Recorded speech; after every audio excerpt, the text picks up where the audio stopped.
राधे राधे दोस्तों, जय श्री कृष्णा। कैसे हैं आप सब? आशा करते हैं आप सब अच्छे होंगे, कुशल मंगल होंगे।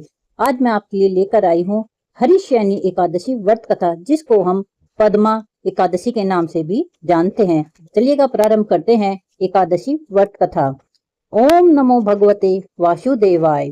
प्यारे भक्तों, आषाढ़ मास के शुक्ल पक्ष की इस पद्मा एकादशी को अधिकांश व्यक्ति देव शनि अर्थात देवशोनी एकादशी भी कहते हैं। इस दिन से भगवान विष्णु 4 माह के लिए क्षीर सागर में शयन करते हैं। इसी कारण इस एकादशी को हरिशयनी एकादशी भी कहते हैं। पुराणों में यह भी कहा जाता है कि इस दिन से विष्णु भगवान 4 मास तक बलि के द्वार पर पाताल में रहते हैं और कार्तिक मास के शुक्ल पक्ष की एकादशी को अपने लोक में लौट आते हैं। इन 4 महीनों में भगवान विष्णु के क्षीर सागर में शयन अथवा पाताल में निवास करने के कारण ही विवाह आदि कोई भी शुभ कार्य नहीं होता है। यद्यपि लगभग सभी एकादशियों को भगवान विष्णु की पूजा आराधना की जाती है, परंतु आज की रात्रि से तो भगवान का शयन प्रारंभ होगा, अतः उनकी विशेष विधि विधान से पूजा की जाती है। भगवान विष्णु की प्रतिमा को आसन पर आसीन कर उनके हाथों में शंख चक्र गदा पद्म सुशोभित कर उन्हें पीताम्बर पीले वस्त्रों या पीले दुपट्टे से सजाया जाता है। पंचामृत से स्नान कराकर तत्पश्चात भगवान को धूप दीप पुष्प इत्यादि से पूजा कर घृत दीप से आरती उतारी जाती है।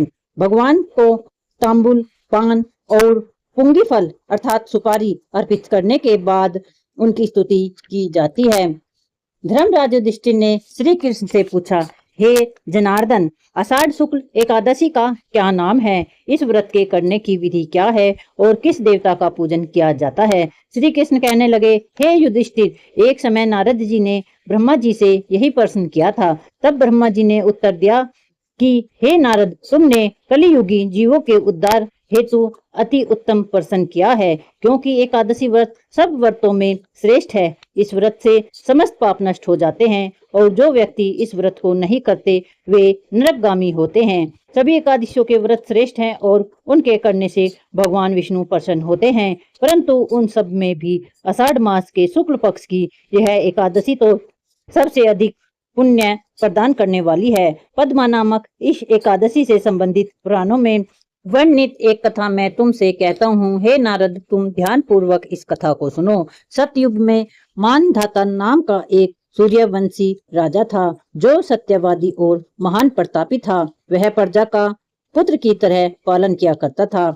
उसकी प्रजा धन धान्य से भरपूर और सुखी थी। उसके राज्य में कभी अकाल नहीं पड़ा था। एक समय उस राजा के राज्य में 3 वर्ष तक वर्षा नहीं हुई और अकाल पड़ गया।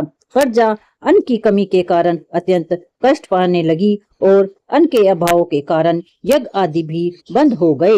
एक दिन प्रजा राजा के पास जाकर कहने लगी, हे राजन, समस्त विश्व की सृष्टि का कारण वर्षा है। वर्षा के अभाव से अकाल पड़ गया है और अकाल से प्रजा मर रही है, इसलिए कोई ऐसा उपाय कीजिए जिससे प्रजा का कष्ट दूर हो जाए। राजा मानधाता ने कहा, आप लोग ठीक कह रहे हैं, वर्षा से ही अन्न उत्पन्न होता है और आप लोग वर्षा न होने से अत्यंत दुखी हैं। मैं आप लोगों के दुखों को समझता हूँ। ऐसा कहकर राजा कुछ सेना साथ लेकर वनों की तरफ चल पड़े।